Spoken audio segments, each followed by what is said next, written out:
Hello student, welcome to my YouTube channel. आज हम पदार्थ के बारे में अध्ययन करेंगे। जैसे पदार्थ क्या होता है, जैसे हम किस पर्यावरण के अंदर जो भी वस्तु छूते हैं, महसूस कर सकते हैं उसे हम, जैसे पेड़ पौधे, कपड़े लत्ते, जो भी वस्तुएं हैं उसे हम छू सकते हैं, महसूस कर सकते हैं, उसे हम पदार्थ कहते हैं। जैसे हमारे चारों ओर कोई भी वस्तु जो स्थान घेरती है, जिसका कोई द्रव्यमान होता है और जिसको हम महसूस कर सकते हैं, उसे हम पदार्थ कहते हैं। जैसे बोतल को हम महसूस कर सकते हैं, पानी हुआ, बोतल, पानी, मोबाइल, पेन, कॉपी, पत्थर, चाय, सब कुछ एक तरह से पदार्थ ही होता है। पदार्थ के लक्षण। पदार्थों के मध्य रिक्त स्थान होता है।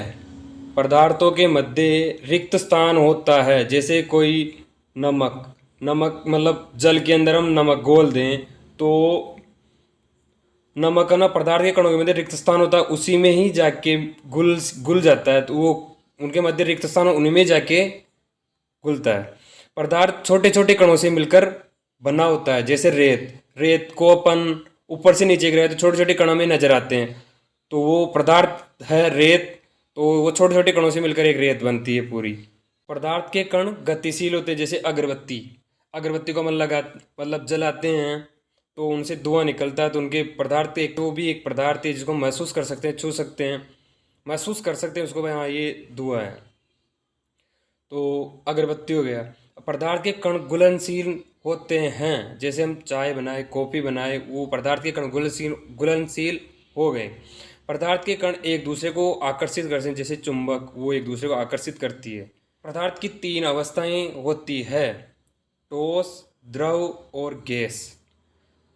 ठोस, द्रव और गैस। ठोस अवस्था जिसका निश्चित आकार व निश्चित आयतन होता हो, उसे हम ठोस अवस्था कहते हैं। जैसे टेबल, कुर्सी, पेन, कॉपी, पत्थर, जो निश्चित स्थान और आकार होता हो। ठोस अवस्था के लक्षण। उसका एक पहला लक्षण, उसके आकार व आयतन निश्चित होता है। पदार्थों के कणों के मध्य विसरण कम होता है। विसरण क्या होता है? तो विभिन्न पदार्थों के कणों जिनको हम सतत रूप से पास में लाए, मिलाए, वो विसरण कहलाता है। मतलब पदार्थ के कणों के मध्य विसरण कम होता है। तीसरा गुण, आकर्षण बल बहुत अधिक होता है। मतलब पदार्थ के कण एक दूसरे से बहुत पास में ज़्यादा होते हैं, मतलब सटीक रूप से जुड़े हुए होते हैं। तथा पदार्थ के कणों के मध्य बहुत कम दूरी होती है। पदार्थ के कणों के मध्य बहुत कम दूरी होती है। पदार्थ के कणों की मतलब पदार्थ जो होता है ठोस पदार्थ, इसकी सीमाएं स्पष्ट होती है। संपीड़ितता नगण्य ना की संपीड़ितता इसमें ना की बराबर होती है। संपीड़ितता क्या होती है? ऐसी प्रक्रिया जिसमें किसी पदार्थ पर बल लगाकर उसकी आकृति में अपन चेंज ला दे, बदल दे उसकी आकृति को। ये कोई वृत्त जिसमें अपन ये यहाँ पे बल लगाया, बल लगाया तो ये क्या हो जाएगा, ऐसे थोड़ा सिकुड़ जाएगा, ये संपीड़न हो गया। फिर दूसरी अवस्था है मतलब द्रव अवस्था, जिसका आकार अनिश्चित होता है वह आयतन निश्चित, मतलब उसका बाहर तो निश्चित हो और आकार निश्चित ना हो, उसे हम द्रव अवस्था कहते हैं। जैसे जल, लिक्विड पदार्थ, जो भी लिक्विड पदार्थ आते हैं द्रव अवस्था में आते हैं। द्रव अवस्था के लक्षण। पहला गुण क्या है इसका? इसका आकार अनिश्चित और आयतन निश्चित हो, मतलब उसका वेट तो पिक्स हो, मतलब बार पिक्स हो, द्रव्यमान पिक्स हो, इसको हम तोला जा सके वो तो पिक्स हो। लेकिन आकार जिस पात्र में, ये क्या है इसका आकार, जैसे इस इसमें रख दिया, इसमें आकार चेंज हो जाएगा, इस बीकर में रख दिया, इसमें आकार चेंज हो जाएगा पदार्थ का, मतलब द्रव अवस्था के, पदार्थ की द्रव अवस्था के आकार चेंज हो जाएंगे। पदार्थ मतलब द्रव अवस्था के में, द्रव अवस्था के लक्षण में दूसरा लक्षण है इसमें विसरण अधिक होता है, ठोस की अपेक्षा अधिक होता है, मतलब कणों को मिलाया जा सकता है। आकर्षण बल ठोस की अपेक्षा कम व कणों के मध्य दूरी अधिक, मतलब आकर्षण बल कम होता है, मतलब कण एक दूसरे से जा सकते हैं, दूर दूर जा सकते हैं, मतलब स्पेस होता है इनके मध्य, रिक्त स्थान होता है, कणों के मध्य दूरी होती है। सीमाएं स्पष्ट नहीं होती है और संपीड़न होता, मतलब ठोस से संपीड़न होता है, इसमें संपीड़न होता है। पदार्थ की तीसरी अवस्था गैसीय अवस्था, जिसका आकार व आयतन अनिश्चित होता है उसे हम गैस अवस्था कहते हैं। इसका आकार व आयतन निश्चित होता है उसे हम गैस अवस्था कहते हैं। जैसे एलपीजी, जो भी गैस है, मतलब गोबर गैस, जो भी गैस है वो सब गैसीय अवस्था में आती है। गैसीय अवस्था के लक्षण, पहला लक्षण है जिसका आकार व आयतन अनिश्चित होता है। गैस अवस्था का जिस किसी भी पात्र में रख दे उसका आकार आयतन अनिश्चित होता है। विसरण अधिक होता है, मतलब द्रव और उसके अपेक्षा विसरण मतलब कणों को मिलाया जा सकता है। आकर्षण बल नगण्य के बराबर तथा कणों के मध्य दूरी द्रव की अपेक्षा अधिक होती है। इसमें कणों के मध्य दूरी अधिक होती है। सीमा स्पष्ट नहीं होती, संपीड़ितता ठोस व द्रव से अधिक होती है। ये पदार्थ की तीनों अवस्थाएं हो गई। अब एलपीजी का पूरा नाम द्रवीकृत पेट्रोलियम गैस। इसके अंदर क्या क्या होता है, ब्यूटेन और प्रोपेन पाई जाती है एलपीजी के अंदर।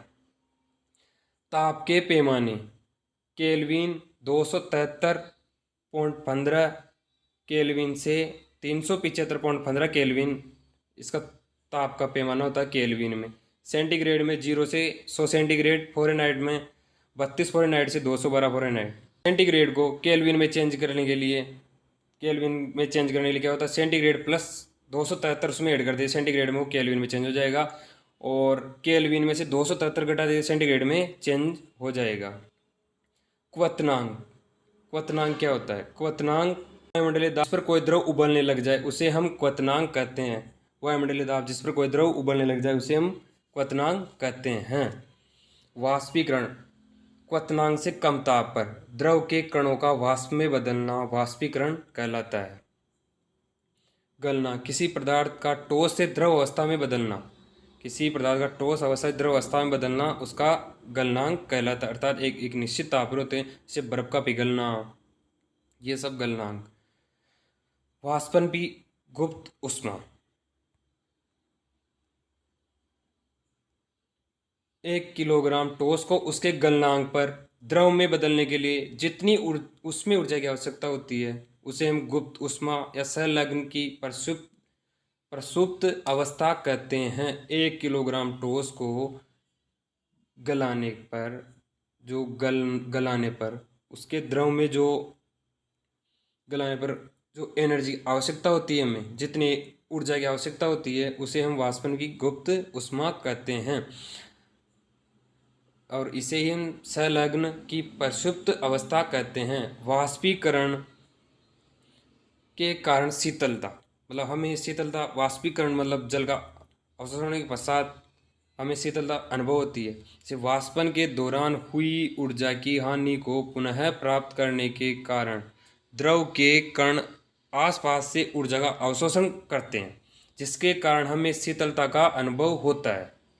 उसे हम वाष्पीकरण की हमें शीतलता अनुभव होती है। वाष्पन के दौरान हुई ऊर्जा की हानि को पुनः प्राप्त करने के कारण, मतलब प्राप्त करने के लिए वो जो ऊर्जा आसपास से ऊर्जा अवशोषण करते हैं, जिसके कारण हमें शीतलता का अनुभव होता है। और BEC की फुल फॉर्म क्या होती है? Bose Einstein condensate. ये BEC की फुल फॉर्म होती है। Thank you.